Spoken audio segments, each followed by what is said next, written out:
1% of dudes rapping, they ain't nice as me. 98% ain't live the same type of life as me. The judge gave me life and then they sent me where the life is be. That level 4 with depth and vice, the type of stuff they like to see. Two choices, fight or flee. I refuse to die a chump. I never been a mark, but damn, it's scary when that riot jump. I seen dudes cry, get pumped, and some sexually brutalized. Knew a dude who lost his life and he was only doing 5 year-long racial fights when homie all you do is ride. Lonely days and nights up in a hole causing suicide. From the moment you arrive, you see the Mexican mafia, AB skinheads with big giant swastikas, pro-black philosophers, the BGF, the Kumi, and Muslims who will murk you from the nation to the Sunni. That MS was loony, quick to ride up on they rival. Even Christians went to church, hide knives up in a Bible. Political and tribal, the Crips and Damus, the Long Beach, the Hubs and the Dubs and the Grooves, the IE, the Bakersfield, the Dago Pyrus, the Hustlers quick to roll, the gangsters. Say what's cracking, YouTube?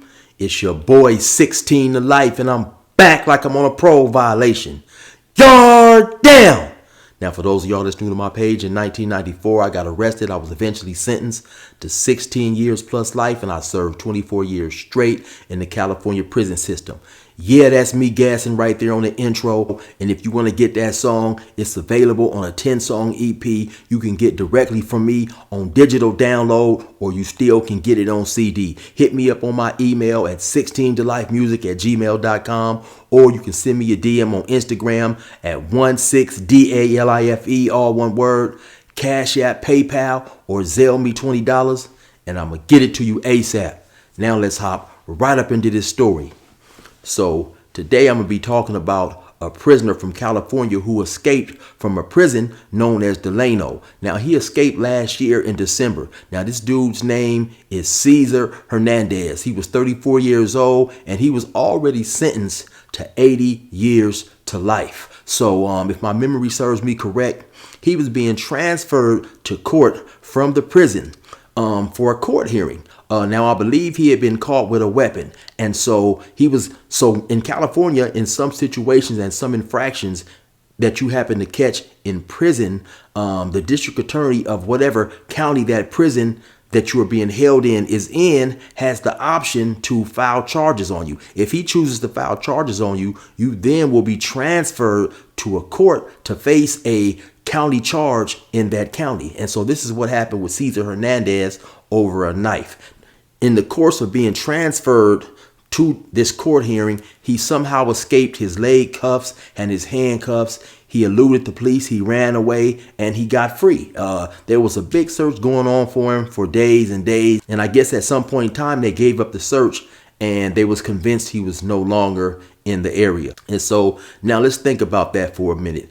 Here you have a dude who is 34 years old. He already has a 80-year to life sentence for first-degree murder and some second strike charge as well. You know, he's 34 years old, and so he's probably going to sit in there at least 25 years before he even gets a chance to see the parole board to even think about potential freedom, right? But now you have the people in the prison, somebody who wants to charge this dude with having a weapon in the prison. And I'm sure he probably would have only got anywhere maybe 5 years, maybe 10 at the most, you know. And so to me, that was asinine in itself, right?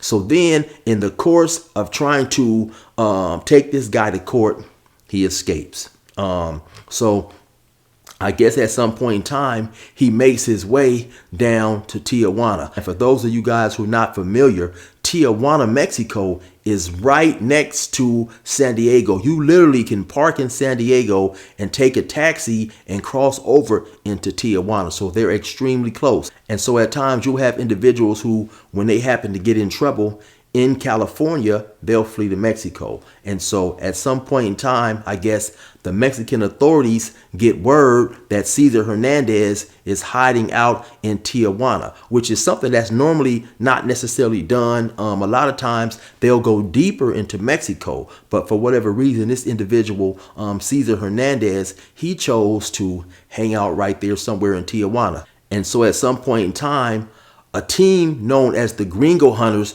which is out of Baja, California, which is in New Mexico, not to be confused with California. Baja, California is a state in Mexico, and they have an elite group known as the Gringo Hunters. And the Gringo Hunters are tasked with finding fugitives from the United States who are hiding out in Mexico. So they get this information and they approach this area, this house that he's staying in. It's a neighborhood called Barcelona in Tijuana. And to my understanding, it's a relatively nice neighborhood. And so I guess at some point in time, either they see Cesar Hernandez or Cesar Hernandez sees them, either or, and a gunfight ensues. Now, during the course of this gunfight, there's a lady. Now, her name is Abigail Esparza Reyes. She was 30 years old, and actually, she was the leader of this elite team of gringo hunters, I guess. So in the firefight, she shot in the neck,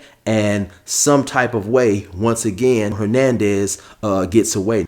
Now, this definitely was an intense firefight, and I'm gonna put up a picture of the house that Cesar Hernandez was hiding in. Now, you can see by that picture, there's several shots in the side of the house going through the wall. And so, yeah, it was definitely a heavy firefight going on. And in the midst of that firefight, I guess Cesar Hernandez was able to escape. Now, this individual was pretty crafty, and let me just show you guys a video that was caught on CCTV of his escape. Receiving video from the news outlet Punto Norte, we now have a general idea of what happened after the shootout. CCTV footage shows Hernandez running down a street without a shirt and getting into a covered vehicle. He later comes out wearing some sort of uniform. More CCTV footage shows Hernandez casually walking away from the scene. It's still unclear as to how Hernandez managed to escape yet again. However, speaking with Montserrat Peraza, the reporter on site for Punto Norte, she describes her idea. Cuando le dispara a ella en el cuello, les está dando este intercambio de disparos. When he shot the officer in the neck and bullets were going everywhere, that's when other officers started to focus their attention on her to take her to the hospital. I think that's when he decided to flee. The governor of Baja California State, Marina del Pilar, released a statement regarding the death of Officer Reyes, reading in part, quote, "I deeply regret the death of the agent of the State Citizen Security Force, Abigail Esparza Reyes, at the time of participating in an operation to comply with an arrest warrant that is currently being carried out. Our wishes for prompt resignation are with you. Abigail's life will be honored and her death will not go unpunished." Now, it appears that Cesar Hernandez is pretty crafty, and apparently he anticipated, I guess, at some point in time, just by him being on the run, knowing that he may have to make a quick and fast escape, he was prepared. Now, you see him duck off into that car, and shortly thereafter, he comes back dressed in what they believe is a trash collector's uniform.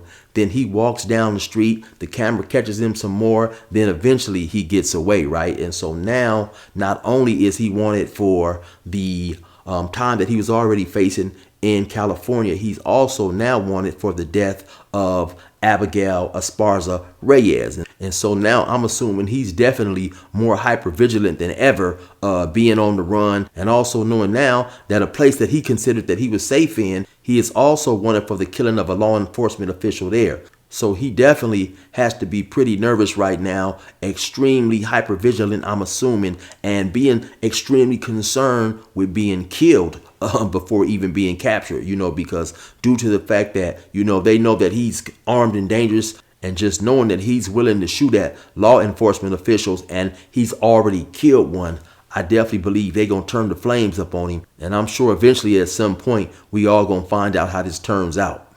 By the way, don't forget, I got a song called Rather Be a Square on all streaming sites. Y'all definitely be sure to go check that out. It's called Rather Be a Square by 16 to Life. That's 16DALIFE on all streaming platforms, man. You already know who it is. It's your boy 16 to Life.